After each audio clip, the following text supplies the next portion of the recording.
अच्छी तरह पढ़ाई करना है। A teacher should teach well. एक शिक्षक को अच्छी तरह पढ़ाना है। It does not matter whatever profession. और किसी भी व्यवसाय के क्यों ना हो, Be it a kisan, और चाहे वो एक किसान हो, teacher, एक शिक्षक हो, doctor, एक चिकित्सक हो, housewife or government servant, एक गृहिणी हो या सरकारी सेवक हो, God wants you to discharge your responsibilities sincerely. परमेश्वर चाहता है कि हमारी जिम्मेदारी जो परमेश्वर ने हमारे हाथों में दिया है उसको कार्य कुशलता के साथ उस जिम्मेदारी को हम निभाएं। Do not forget that God is the one who placed you in the present stature. आपके वर्तमान स्थान में जिस औधा में परमेश्वर ने आपको रखा है, इस बात को कभी ना भूलें कि परमेश्वर ने आपको वहां पर रखा है। In Proverbs chapter 24, verse 30 to 34, we read, there's no time to read all, the last verse 34. नीति वचन उसका 24 अध्याय उसके 30 से 34 में जब हम देखते हैं, अभी हम समय की कमी के कारण 34वीं आयत हम पढ़ेंगे। Yet a little sleep, a little slumber, a little folding of the hands to sleep, so shall thy poverty come as one that traveleth. छोटी सी नींद, एक और झपकी, थोड़ी देर हाथ पर हाथ रख के और लेटे रहना, तब तेरा कंगालपन डाकू की नाई और तेरी घटी हथियार उनके समान आ पड़ेगी। And in Proverbs chapter 6, verse 9 to 11, और नीति वचन उसका 6 अध्याय 9 से 11, how long will thou sleep, O sluggard? When wilt thou arise out of thy sleep? So shall thy poverty come as one that traveleth, and they were as armed men.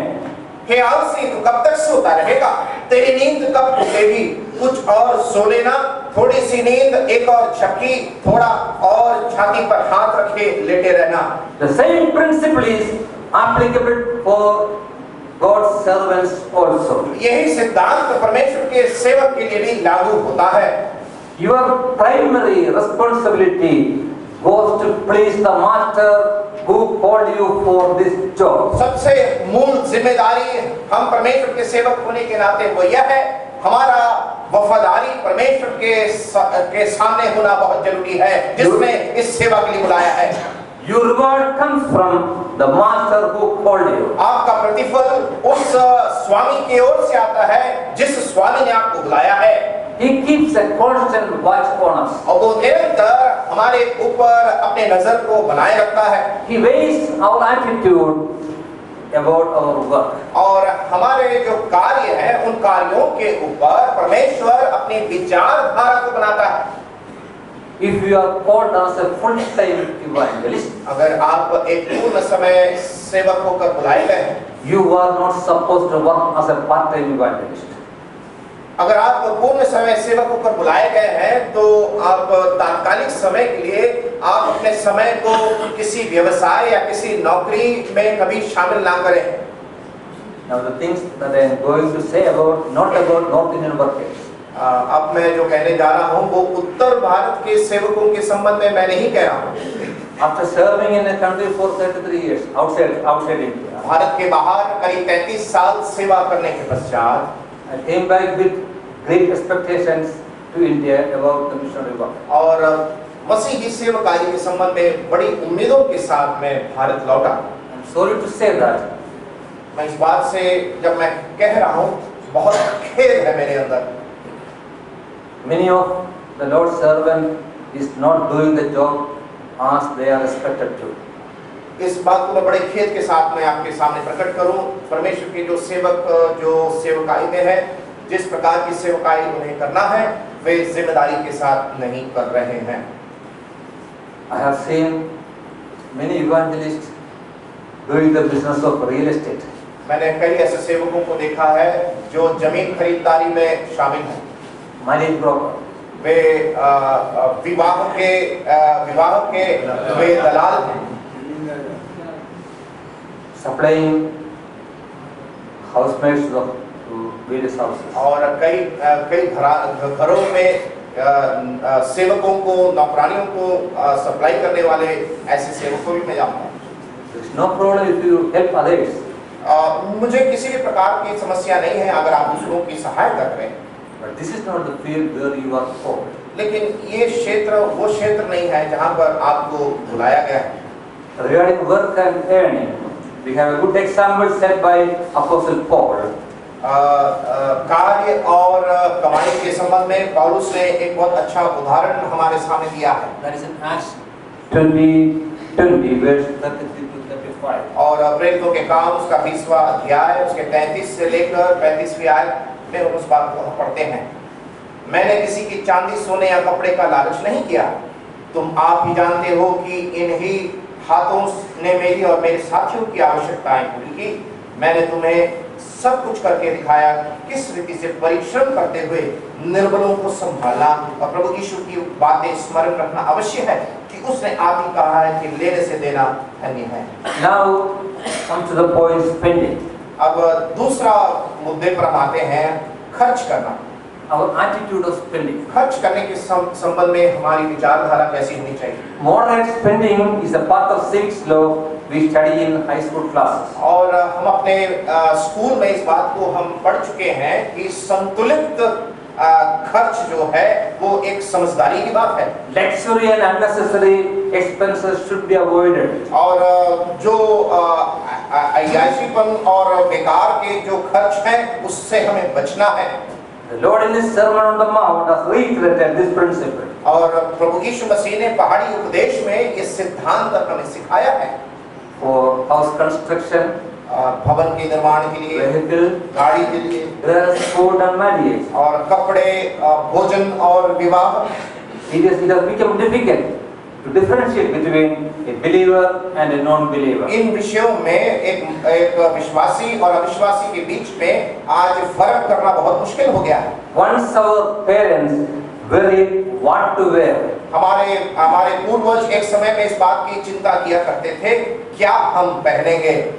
Now we worry which to wear. आज हमारी चिंता है कौन सा हमें पहनना है।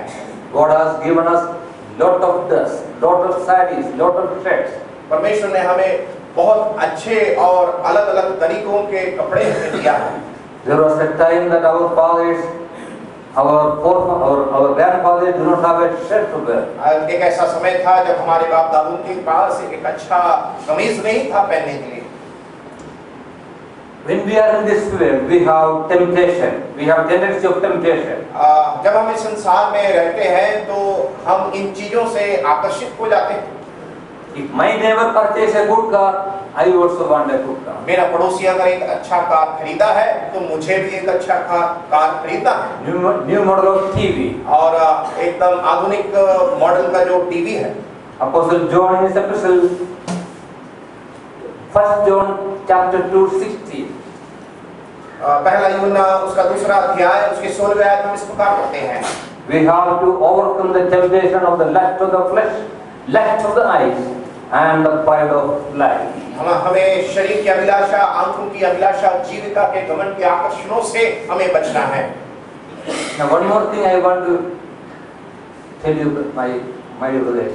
भाइयों, मैं एक और बात आपके सामने कहूँ। Wish, even though we have only one dress.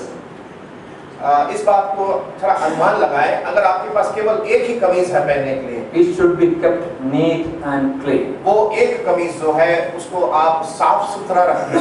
We should not visit anybody in unhygienic condition. और हमें किसी के पास में बदबूदार अवस्था में हमें अपने आप को प्रस्तुत नहीं करना चाहिए। Now come to the point, saving. और तीसरा मुद्दा है बचत।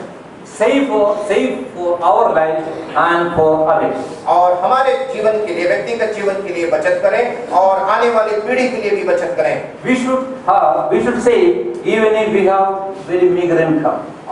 इस बात को हम कह पाए कि हमारे पास कितना भी कम हो उसमें हम संतुष्ट रहें। In Proverbs chapter 6 verse 6 to 8 we read, "Go to the land, you shall guard, consider her ways and be wise, which having no captain, overseer or rule, provides their supplies in the summer and gathers their food in the harvest."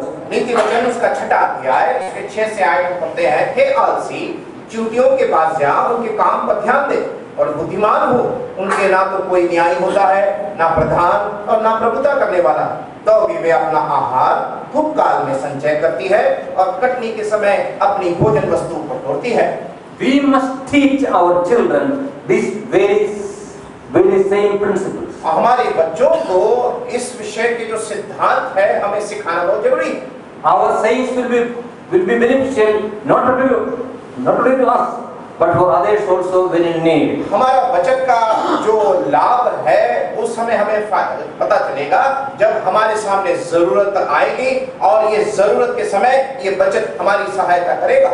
I will understand the fact that an evangelist cannot make a proper family budget because he does not have a fixed income every month. मैं इस बात को यथार्थ रीति से अच्छी तरह समझता हूँ कि एक परमेश्वर का सेवक को पारिवारिक वित्त योजना बनाना बहुत ही मुश्किल है क्योंकि उसके पास एक निरंतर आने वाली एक आय नहीं है। Still I am sure that he can make a mini budget and plan his expenses accordingly. लेकिन इस बात को मैं निश्चयता के साथ कह सकता हूँ कि एक छोटी सी वित्त योजना आप बनाएं और उसके खर्च को भी आप संतुलित रीति से आप उसकी योजना में शामिल करें। Next point is 4, giving and tithing. और चौथा बिंदु है दान देना और दान देना। Our Lord has given a great commission to His people, as we read in Matthew chapter 28, verse 19 and 20.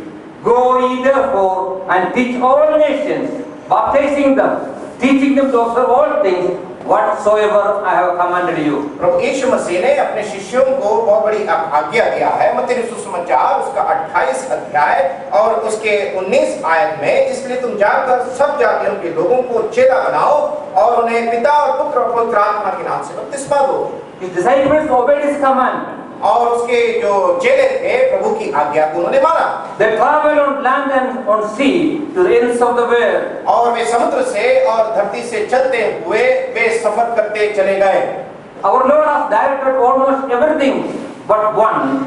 He has not taught how to meet the expenses to manage this great commission. प्रभु ने अपने शिष्यों को हर एक क्षेत्र का निर्देश स्पष्ट रीति से कहा, लेकिन परमेश्वर ने इस सेवकाई की पूर्तिकरण के लिए उसके खर्च कैसे कहां से आएंगे, उसके पैसे कहां से आएंगे, इसका एक स्पष्ट विवरण प्रभु ने कभी अपने शिष्यों को नहीं दिया। Do you think Lord did not know that resources are required to carry out this mission?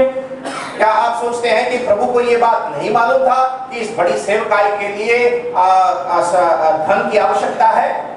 His disciples didn't ask Lord also. और दूसरी तरफ यह बात भी सच है कि प्रभु के चेलों ने कभी भी इस विषय में प्रभु से सवाल भी नहीं किया। They did not tell the Lord that we are poor fishermen.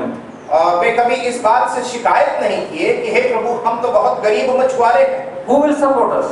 हमें कौन सपोर्ट करेगा? Who will meet the expenses? हमारी सहायता कौन करेगा? हमारे खर्च को कौन उठाएगा? They realized that who is their master who fought for the work. वे इस बात को अच्छी तरह समझ चुके थे और निश्चित थे कि जिस सेवा के लिए वे बुलाए गए हैं वो सेवा में बुलाने वाला उनका स्वामी कौन है। They understood His mighty power.